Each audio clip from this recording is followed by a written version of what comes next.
adik-adik, gimana nih kabarnya hari ini? Semua pada baik kan? Nah, jadi di pertemuan kali ini kita akan belajar mengenai dilatasi. Nah, semua sudah pada siap belajar kan? Oke, sebelum masuk ke materi, kakak mau nanya nih sama kalian. Pernahkah kamu melihat motif kain tenun ikat geringsing ini? Apakah kamu menyadari bahwa motif dari kain tenun ini mengandung konsep matematika? Ayo coba dipikirkan, konsep matematika apa ya yang terkandung dalam kain tenun ikat geringsing ini? Nah, setelah dipikir-pikir, ternyata motif kain tenun ikat geringsing ini mengandung konsep matematika loh.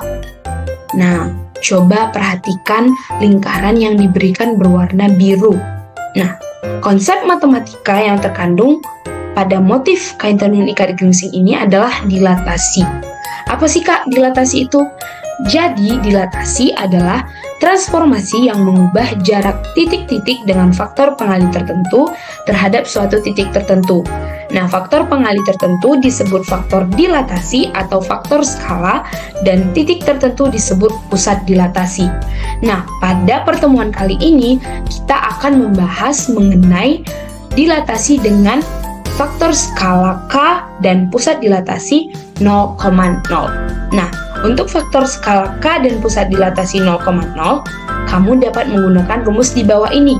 Perhatikan saat koordinat titik awalnya itu X, Y, ketika didilatasi dengan pusat dilatasi 0,0 dan skala K, maka hasil dilatasinya itu adalah Kx, Ky. Nah, perhatikan motif yang diberi lingkaran berwarna biru. Motif yang ada pada bagian tengah ini sama dengan motif yang mengelilinginya, hanya saja ukurannya yang berbeda. Nah, jadi bisa disimpulkan bahwa konsep matematika itu ada di kehidupan kita sehari-hari ya. Nah, coba perhatikan lagi ini. Ini merupakan peta Pulau Bali. Nah, apakah kalian percaya kalau Pulau Bali itu hanya sebesar gambar ini? Tentu tidak ya.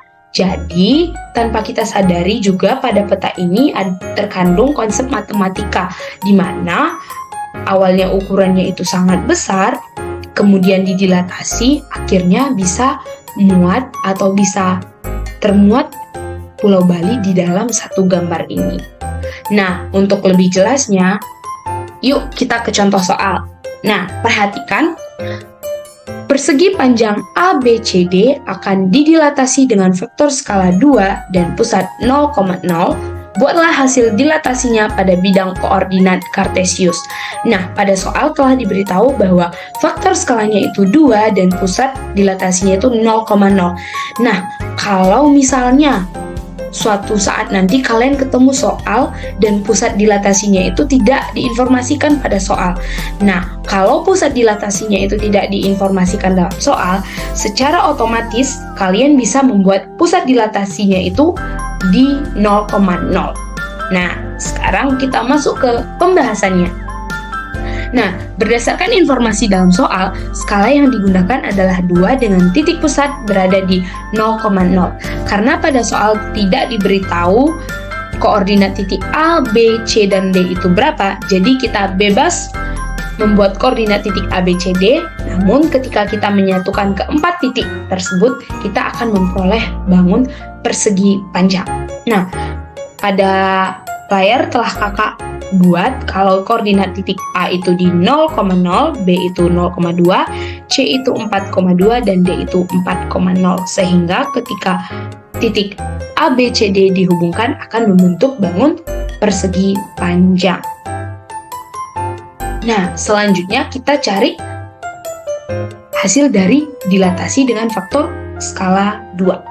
Nah, rumusnya tadi kan ketika awalnya itu koordinat titiknya itu X, Y, ketika didilatasi dengan faktor skala K, maka hasilnya itu Kx, Ky. Nah, perhatikan ketika titik asalnya itu 0,0 didilatasi dengan faktor skala 2, hasilnya tetap 0,0. Kenapa? Karena 2 dikali 0 itu hasilnya 0 itu sendiri. Kemudian titik yang B itu 0,2 ketika didilatasi dengan faktor skala 2, maka hasilnya itu 0,4. Karena 2 dikalikan 0 itu hasilnya 0, dan 2 dikalikan 2 itu hasilnya 4. Hal ini juga berlaku untuk titik C dan juga D. Nah, dari kasus ini kita bisa mendapat koordinat titik A aksen, B aksen, C aksen, dan D aksen. Nah, dari keempat titik ini kita bisa menghubungkan sehingga kita memperoleh hasil dilatasi dari bangun persegi panjang ABCD, yaitu A aksen, B aksen, C aksen, dan D aksen. Nah, untuk memahami lebih lanjut, supaya lebih real nih ya, kakak mau tunjukkan menggunakan GeoGebra. Jadi, pada aplikasi GeoGebra ini, kalian tidak hanya bisa menggunakan faktor dilatasi 2, tapi kalian bisa menggunakan faktor dilatasi berapapun.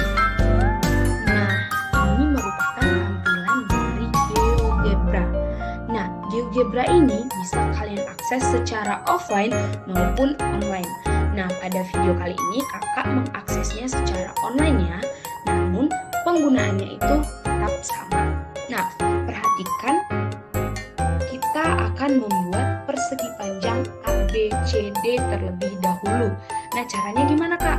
Nah, caranya langkah pertama adalah kita harus membuat koordinat titik A, B, C, dan juga D.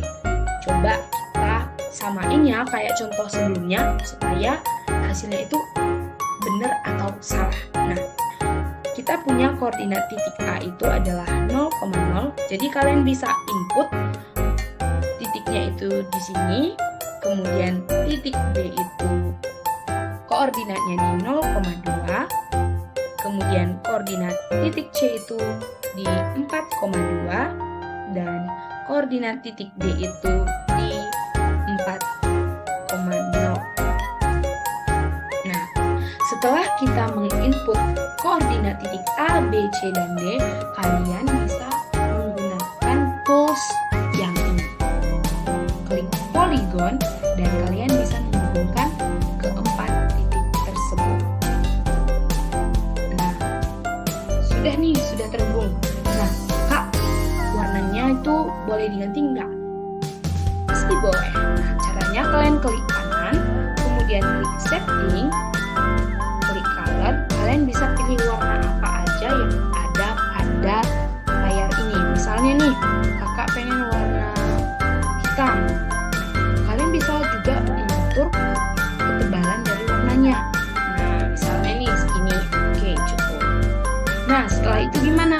Setelah itu kita ingin mendilatasikan bangun ABCD ini dengan faktor skala 2 dan titik pusat dilatasi itu adalah 0,0. Jadi kita buat titik pusat dilatasinya itu kita sebut nama titiknya titik O. Kita input 0,0. Nah, kemudian ini ya titiknya 0,0. Coba kita kasih warna yang berbeda supaya terlihat. Misalnya kakak mau warna merah. Nah, kelihatan kan? Nah, kita akan mendilatasikan dengan faktor skala 2. Caranya gimana? Caranya kalian tinggal ke tools yang ini, klik kanan, kemudian klik delete from point. Kemudian kalian klik objek dari ABCD-nya dan klik titik O. Dan input berapa faktor dilatasinya? 2. Kita klik 2, kemudian klik OK. Nah, kelihatan kan? Ternyata hasil yang kita gunakan secara manual dengan menggunakan GeoGebra itu sama ya. Nah, coba kita buat dia warnanya berbeda biar kelihatan. Nah, oke.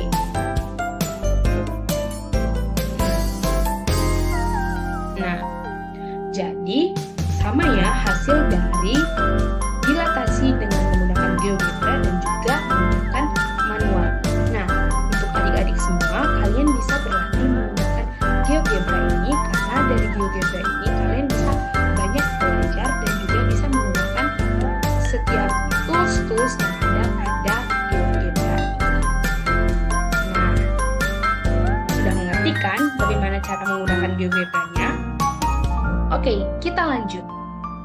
Nah, setelah itu kakak punya pertanyaan nih. Tadi kakak buat faktor dilatasinya itu 2, hasilnya itu seperti ini. Nah, kemudian ketika segitiga yang ini kakak faktor dilatasinya itu dibuat negatif 1, hasilnya itu segitiga yang berwarna ungu. Nah, kemudian ketika kakak buat faktor dilatasinya itu 1/2, hasil dilatasinya itu segitiga yang berwarna orange. Dan ketika kakak buat faktor dilatasinya itu 1, hasilnya itu adalah segitiga itu sendiri. Nah, dari keempat kasus tersebut, dapatkah kamu menyimpulkan hasil dilatasi tersebut? Nah, jika kamu dapat menyimpulkan hasil dilatasi tersebut, kamu bisa mempresentasikan di depan kelas dan bisa berdiskusi dengan teman kamu ya. Oke, nah, di sini ada latihan soal nih. Kamu bisa mengerjakan latihan soal ini untuk menambah pemahaman kamu. Nah, jikalau ada yang dibingungkan atau ada yang ingin ditanyakan, jangan sungkan-sungkan untuk bertanya di kolom komentar ya. Selamat mengerjakan. Nah, sudah, terima kasih aja nih. Jadi pembelajaran kita hari ini sampai di sini. Tetap semangat, terima kasih dan sampai jumpa. Dadah!